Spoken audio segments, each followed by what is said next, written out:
តារាក្រែងគេមានប្រពន្ធហើយហីមិនបានបណ្ដាជាមួយស្រីផ្សេងទៅវិញអូនោះគឺស្រីពេជ្រតែ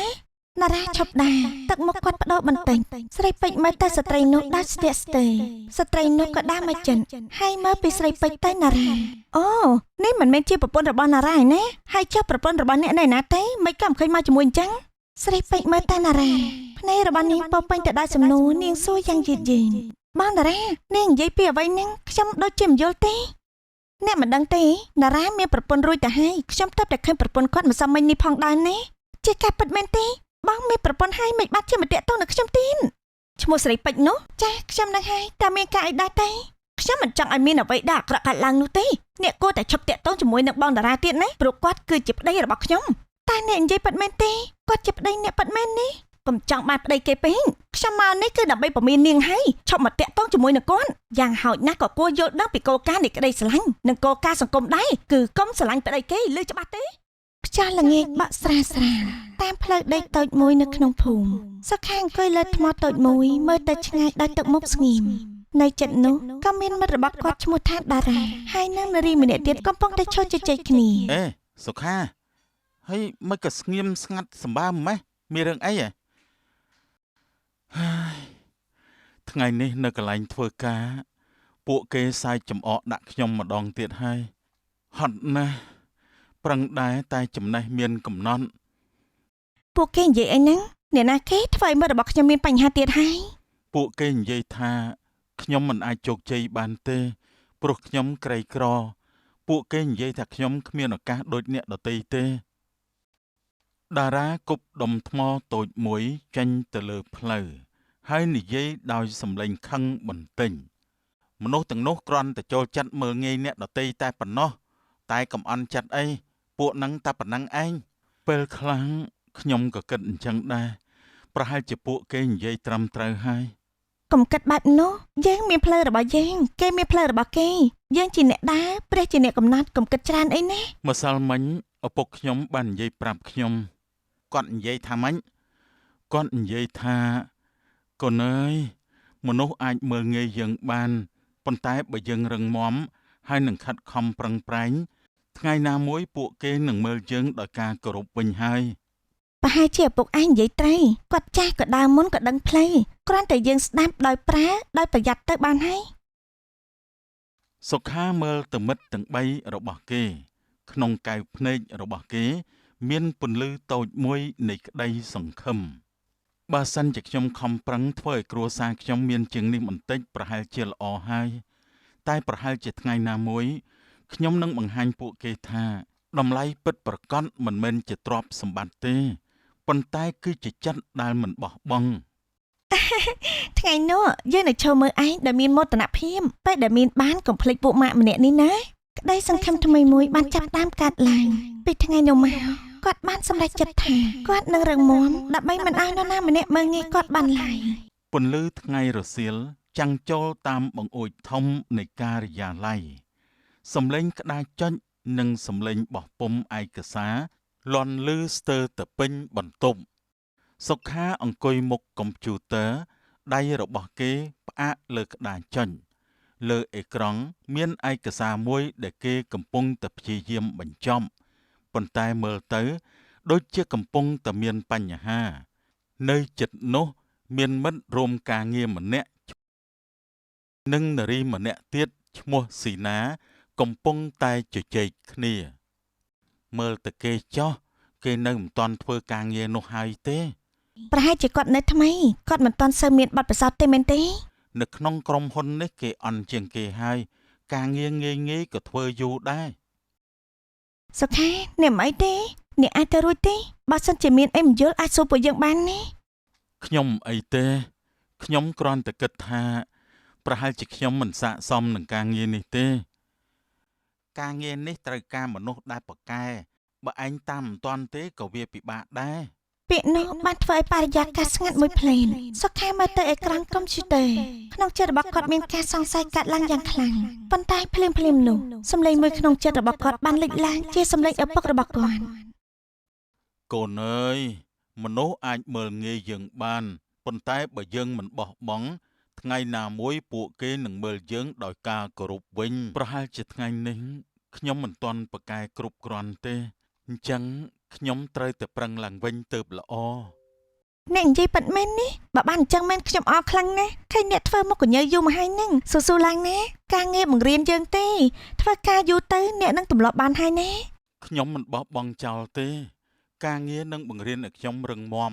ខ្ញុំមិនសូវពូកែធ្វើការតែខ្ញុំពូកែប្រឹងខ្ញុំខំមិនលេងឡើយ ណារ៉ាមើលតែគាត់មួយផ្លែតមិននិយាយអ្វីឡើយគាត់ក៏បានដាច់ចេញទៅពេលវេលាបន្តទៀនសំឡេងក្តារជ័យរបស់សុខាក៏បន្តលើនៅក្នុងបន្ទប់ស្ងំហើយនៅថ្ងៃនោះគ្មាននរណាម្នាក់ដឹងទេថាបារ៉ាដែលគិតថាអន់ជាងគេក្នុងក្រុមហ៊ុននោះកំពុងតែចាប់ផ្ដើមផ្លាស់ប្ដូរជីវិតរបស់ខ្លួនឯងបន្តិចម្ដងអេសុខាអង្គុយសិនទៅហើយចង់ហូបអីកំងនឹងទៅពួកយើងហូបអីអស់ហើយព្រោះចាំយូរពេក សុខាខ្ញុំគិតថាយើងគួរតែនិយាយអំពីរឿងមួយខ្ញុំមិនចង់លាក់ទុកទៀតទេព្រោះការរងចាំគឺមានដែនកំណត់ មានអីហ៎អូនមានបញ្ហាលុយកាក់មែនទេឬក៏មានការអីផ្សេងប្រាប់បងមកបើបងជួយបានបងនឹងព្យាយាមជួយ ខ្ញុំធន់នឹងជីវិតបែបនេះហើយខ្ញុំចង់បានអ្វីដែលប្រសើរជាងនេះរាល់ថ្ងៃដូចជាពិបាកជាងស្លាប់ទៅទៀតនេះ ហេតុអីយើងស្រឡាញ់គ្នាមករាប់ឆ្នាំហើយស្រាប់តែមកប្រើពាក្យបែកអញ្ចឹងហ៎បងពិបាកទទួលយកណាស់ សុខាអ្នកគឺជាមនុស្សល្អប៉ុន្តែអ្នកមិនមានអ្វីតតែសោះគ្មានលុយគ្មានឡានគ្មានអនាគតច្បាស់លាស់ពាក្យនោះដូចជាកបិតចាក់ចូលទៅក្នុងចិត្តគាត់ម្ដងទៀតស៊ីណាដែលអង្គុយក្បែរតារាស្ងៀមមើលស្ថានភាពដែលសុខាដកដង្ហើមយឺតដូច្នេះអូនចាក់ចេញពីបងព្រោះតែបងគ្មានលុយធ្វើឲ្យអូនសប្បាយចិត្តមែនទេមិននឹកស្មានតែអូនមានចិត្តអញ្ចឹងសោះ ស្រីពេជ្រមិននិយាយភ្លាមនោះទេប៉ុន្តែភ្នែកនាងបានឆ្លើយជំនួសនៅសម្ដីតារាក៏ដាក់ដៃលើតុងហើយក៏និយាយដល់សម្លេងខឹកបន្តិច មនុស្សម្នាក់មិនត្រូវវាស់តម្លៃដោយលុយទេ នោះគ្រាន់តែជាពាក្យលំចិត្តតែប៉ុណ្ណោះទេណាតារានៅក្នុងជីវិតប៉ិនលុយមានសារៈសំខាន់ខ្លាំងណាស់លុយមិនសំខាន់នៅពេលដែលយើងគ្មានតម្រូវការប៉ុន្តែពេលដែលចាំបាច់មកដល់នោះលុយគឺជួយអ្វីបានគ្រប់យ៉ាងខ្ញុំមិនចេះស៊ីអត់ស៊ីឃ្លានជាមួយនឹងមនុស្សគ្មានបានការនោះទេណាចំណេះក៏ខ្សោយត្រាប់ក៏គ្មានការងារក៏ទីមឲ្យពឹងពាក់លើគ្នាមិននឹងបានទេមនុស្សសម័យនេះគេត្រូវការលុយភាពស្មោះត្រង់ស៊ីមិនកាត់នោះទេ សុ ណា ខាមើលទៅកែវកាហ្វេនៅនឹងមុខគេបន្ទាប់មកគេក៏ងើបមុខឡើងវិញបើនោះជាការសម្រេចចិត្តរបស់អូនបងក៏មិនអាចបង្ខំអូនឲ្យនៅជាមួយបងបានដែរប៉ុន្តែអូនត្រូវចាំកែវកាលណាបែកហើយគឺតែងតែមានស្នាមប៉ះទៅយ៉ាងណាក៏មិនអាចដូចដើមដែរអូនទៅហើយកុំត្រឡប់មកឲ្យបងលួងវិញឲ្យសោះនៅពេលដែលអូនបាត់បង់អ្វីគ្រប់យ៉ាង ខ្ញុំសង្ឃឹមថាអ្នកនឹងយល់ខ្ញុំមានផ្លូវជីវិតខ្លួនឯងព្រោះខ្ញុំក៏ចង់រស់សុខស្រួលដែរនៅតាំងនៅសល់តែសុខាតារានិងស៊ីណាតារាមើលទៅមុខមិត្តរបស់គាត់ហើយនិយាយស្រាលសុខាឯងមិនអីទេហ៎កាត់ចិត្តទៅសម្លាញ់ជីវិតវាមិនទៀងតែអញ្ចឹងឯងរឿងអីក៏អាចកើតឡើងបានដែរ សុខាស្ងៀមមួយភ្លែនបន្ទាប់មកគាត់ក៏សើចស្រាលសំណាចដែលមានទាំងការជឿចាំនិងការយល់ដឹងប្រហែលនេះជាការពិតមួយនៅក្នុងជីវិតពេលអ្នកសោយមនុស្សជាច្រើននឹងចាក់ចេញពីអ្នកស៊ីណាមើលតែគាត់ដោយភ្នែកស្ងប់ស្ងាត់កុំបារម្ភអីណាថ្ងៃណាមួយប្រហែលជាអ្នកនឹងក្លាយជាមនុស្សដែលពួកគេមិនអាចមើលងាយបានទៀតនោះទេសុខាមើលទៅក្រៅបង្អួចទីក្រុងនៅក្រៅពោពេញទៅដោយភ្លើងភ្លឺក្នុងចិត្តគាត់មានគំនិតមួយកើតឡើងយ៉ាងច្បាស់ ថ្ងៃនេះខ្ញុំអាចបាត់បង់ស្នេហាប៉ុន្តែខ្ញុំនឹងមិនបាត់បង់កម្លាំងចិត្តក្នុងការប្រែប្រួលជីវិតរបស់ខ្លួនឯងនោះទេពន្លឺថ្ងៃលិចចាំងជះលើផ្លូវធំដែលពោពេញដោយឡាននិងម៉ូតូសុខាកំពុងជិះម៉ូតូកញ្ចាស់របស់គេយឺតត្រឡប់ទៅផ្ទះវិញបន្ទាប់ពីធ្វើការហត់នឿយពេញមួយថ្ងៃសំឡេងម៉ាស៊ីនម៉ូតូចាស់របស់គេឮខ្សោយទៅនៅកណ្ដាលវងចរាចរណ៍រំពេចនោះមានឡានថ្មីទំនើបមួយបើកមកឈប់នៅភ្លឹងសញ្ញាចរាចរណ៍ក្បែរគេកញ្ចក់ទ្វារឡានរំកិលចុះយឺតសុខាមើលទៅក្នុងឡានភ្នែកគេក៏បានឈប់មួយភ្លែននៅក្នុងឡាននោះគឺជាស្រីពេញនាងអង្គុយក្បែរបុរសម្នាក់ដែលស្លៀកពាក់យ៉ាងសង្ហាណារ៉ាគឺជាកូនប្រុសអ្នកមានម្នាក់នៅក្នុងទីក្រុង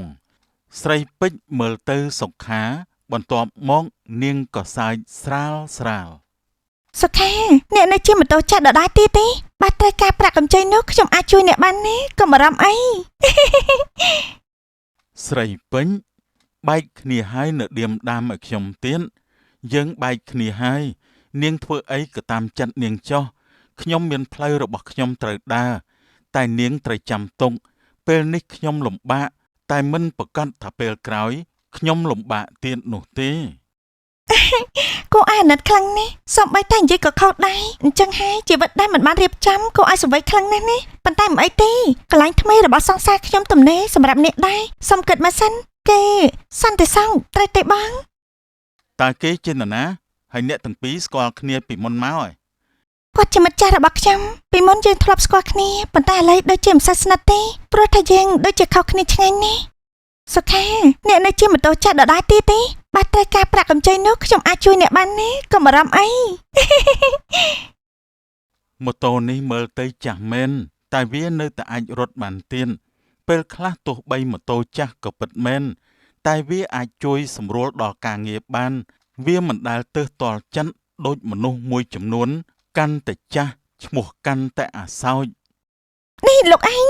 មកតែជីវិតមនុស្សខ្លះមិនផ្លាស់ប្ដូរច្រើនទេគ្រាន់តែចិញ្ចឹមខ្លួនឯងមួយមិនរស់ផងតែឲ្យអ្នកណាគេរំពឹងបានទេធ្វើការរាប់ឆ្នាំគ្មានសល់អីក្រៅពីបំណុលតែប៉ុណ្ណោះ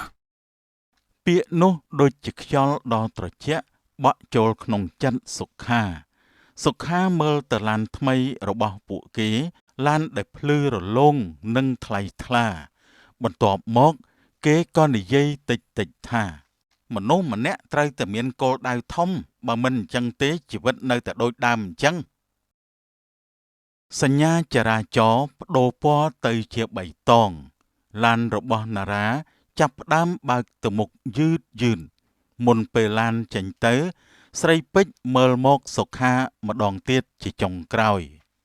ខ្ញុំសង្ឃឹមថាថ្ងៃណាមួយអ្នកនឹងមានជីវិតប្រសើរជាងនេះជូនពរឲ្យមានសំណាងល្អនេះលាសិនហើយ ឡានខ្មៅបន្តរត់ទៅមុខហើយក៏បាត់ស្រមោលទៅក្នុងចរាចរណ៍សុខានៅឈរនៅទីនោះលើម៉ូតូចាស់របស់គេខ្យល់ល្ងាចបក់តាមផ្លូវសំឡេងម៉ាស៊ីនឡាននៅជុំវិញសុខាមើលទៅផ្លូវមុខយ៉ាងវែងឆ្ងាយបន្ទាប់មកគេក៏និយាយតិចតែម្នាក់ឯងប្រហែលជាថ្ងៃនេះខ្ញុំមើលទៅតូចជាងពួកគេប៉ុន្តែថ្ងៃណាមួយខ្ញុំនឹងបង្ហាញពួកគេថាតម្លៃមនុស្សមិនស្ថិតនៅលើអ្វីដែលគេមានថ្ងៃនេះទេឯងជាម៉ូតូចាស់តែឯងអាចរត់ជាមួយខ្ញុំក្នុងពេលថ្ងៃលិចរាល់ថ្ងៃបានថ្ងៃនេះគឺជាថ្ងៃនេះស្អែកមកដល់អាចនឹងប្រែប្រួលគ្មាននរណាដឹងបានឡើយអ្វីដែលខ្ញុំដឹងគឺប្រឹងឲ្យអស់ពីលទ្ធភាព ផ្សារពោពេញទៅដោយមនុស្សសំឡេងអ្នកលក់ឲ្យអតិថិជនលេីឡំជាមួយនឹងក្លិនម្ហូបក្តៅស្រីពេញដើរជាមួយនឹងណារ៉ាតាមផ្លូវតូចក្នុងផ្សារនាងកាន់កាបូបថ្មីមួយខណៈណារ៉ាដើរក្បែរនាងដោយទឹកមុខជឿជាក់ស្រីពេញសើចស្រាលផ្សារនេះមើលទៅរស់រវើកណាស់ខ្ញុំចូលចិត្តបរិយាកាសបែបនេះនៅជិតតូបលក់ផ្លែឈើមានស្ត្រីម្នាក់ឈរមើលពួកគេពីចម្ងាយនាងមើលមុខណារ៉ាដោយភ្ញាក់ផ្អើលស្ត្រីនោះដើរមកជិតបន្តិចហើយឡើងភ្លាមថាណារ៉ាក្រែងគេមានប្រពន្ធហើយមិនបានបណ្ដាជាមួយស្រីផ្សេងទៅវិញអូនោះគឺស្រីពេជ្រតែណារ៉ាឈប់ដើរទឹកមុខគាត់បដូរបន្តិចស្រីពេជ្រមើលទៅស្ត្រីនោះដើរស្ទាក់ស្ទើរស្ត្រីនោះក៏ដើរមកចិនហើយមើលពីស្រីពេជ្រទៅណារ៉ាអូនេះមិនមែនជាប្រពន្ធរបស់ណារ៉ាឯណាហើយចុះប្រពន្ធរបស់អ្នកនៅណាទេមិនក៏មិនឃើញមកជាមួយអញ្ចឹងស្រីពេជ្រមើលទៅណារ៉ាភ្នែករបស់នាងពោពេញទៅដោយសំណួរនាងសួរយ៉ាងយឺតយឺនបងតារ៉ានាងនិយាយពីអ្វីហ្នឹងខ្ញុំដូចជាមិនយល់ទេអ្នកមិនដឹងទេតារ៉ាមានប្រពន្ធរួចទៅហើយខ្ញុំទៅតែឃើញប្រពន្ធគាត់មិនសមមិញនេះផងដែរណាជាការពិតមែនទេបងមានប្រពន្ធហើយមិនបាត់ជាមកតាក់ទងនឹងខ្ញុំទៀតស្រីពេញខ្ញុំអាចបញ្យល់បានណាស្ដាប់បងសិនគឺថាណែបងអ្នកបានប្រាប់ខ្ញុំថាអ្នកនៅលាវប៉ុន្តែមិនបាច់ជាគ្រប់យ៉ាងទៅជាអញ្ចឹងទៅវិញខ្ញុំពិតជាមិនយល់នោះទេខ្ញុំបានជ្រើសរើសអ្នកក៏ប្រតិគិតថានឹងមានអនាគត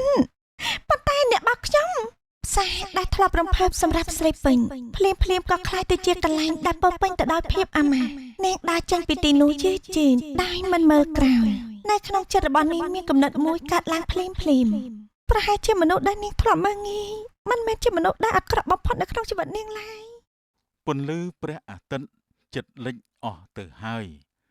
ផ្លូវដ៏វែងឆ្ងាយនិងស្ងាត់មានតែម៉ូតូឆ្លងកាត់ម្ដងម្កាលសុខាកំពុងជិះម៉ូតូចាស់របស់គេត្រឡប់ទៅផ្ទះវិញខ្យល់ត្រជាក់បក់ប៉ះមុខគេខណៈគេ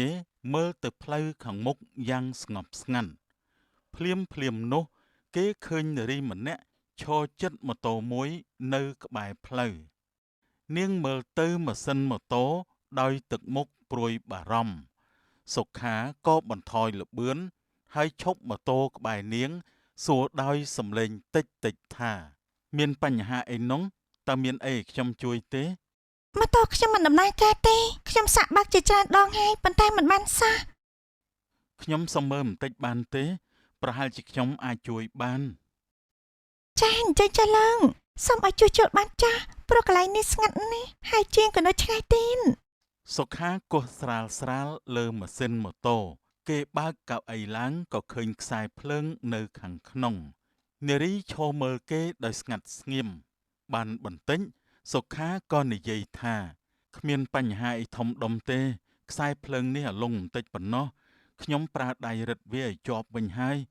កុំភ្លេចឲ្យគេលាងប៊េនសាំងផងណាម៉ាស៊ីនបើទុកចោលយូរគឺធូលីដីវាចូលច្រើនវាអាចស្ទះដល់ប៊េនអញ្ចឹងហើយនាងសាកបញ្ឆេះវាទៅមើល នារីអង្គុយលើម៉ូតូហើយបង្វិលកូនសោម៉ាស៊ីនម៉ូតូក៏ចាប់ផ្ដើមដំណើរការវិញ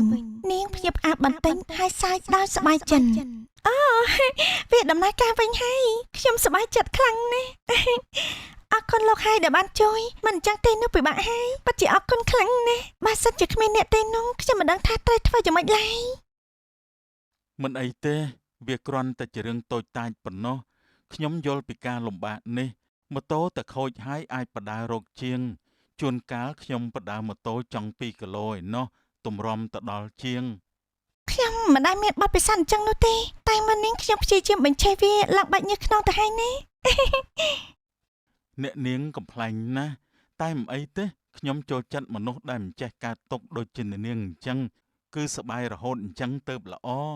ចាលោកកាត់មកជាមនុស្សគួរតែសប្បាយខ្លះទុកខ្លះតែកុំសើចសៅពេកទៅល្អនិយាយអញ្ចឹងតើលោកឈ្មោះអ្វីដែរទេ ខ្ញុំឈ្មោះសុខាចុះនាងវិញ ខ្ញុំឈ្មោះថានារីមើលទៅម៉ូតូចាស់របស់សុខាបន្ទាប់មកក៏និយាយដល់សំឡេងទន់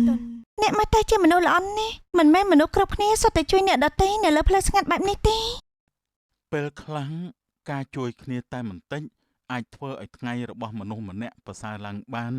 តែការជួបគ្នាដោយចៃដន្យនៅផ្លូវស្ងាត់មួយនេះអាចនឹងផ្លាស់ប្ដូរជីវិតរបស់សុខានិងនារីទៅថ្ងៃក្រោយបានទេ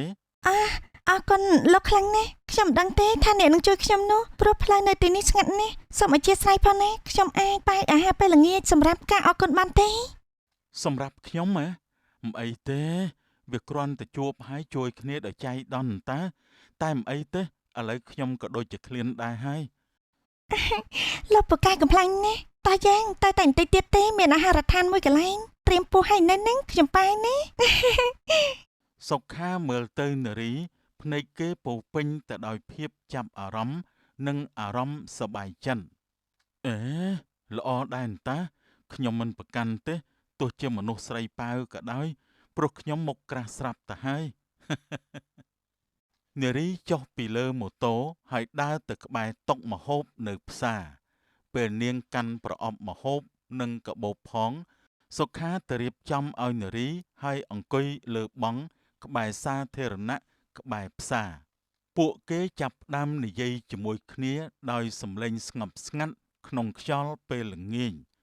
សុខាក៏សួរថានាងមកទីនេះជាប្រចាំមែនទេបានជាស្គាល់ផ្សារនេះច្បាស់ម្ល៉េះ ខ្ញុំរស់នៅក្បែរនេះខ្ញុំជួបផ្សារតែរហូតនឹងគឺជារៀងរាល់ថ្ងៃតែម្ដងនេះ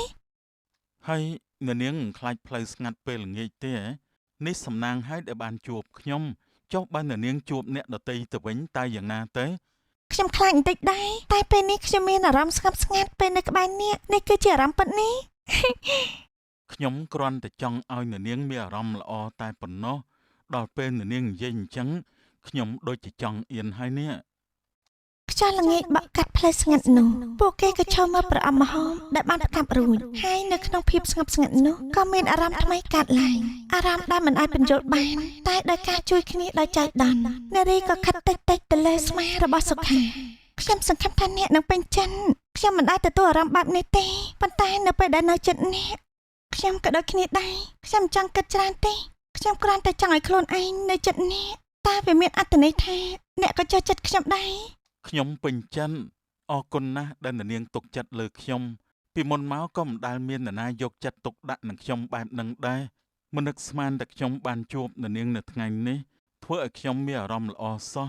ខ្ញុំពេញចិត្តណាស់ក្នុងអារម្មណ៍ស្ងប់ស្ងាត់នោះសុខានិងនារីក៏ចាប់ផ្ដើមស្រឡាញ់គ្នាដោយមិនចាំបាច់ជ្រើសរើសពេលវេលាឬកន្លែងឡើយពួកគេកាន់ដៃគ្នាដោយគិតថាផ្លូវវែងនេះនឹងនាំពួកគេទៅកាន់អនាគតដែលពោរពេញទៅដោយក្តីស្រឡាញ់និងក្តីសង្ឃឹមរួចហើយសុខាក៏ជួលនារីទៅដល់ផ្ទះវិញប្រកបដោយភាពរីករាយ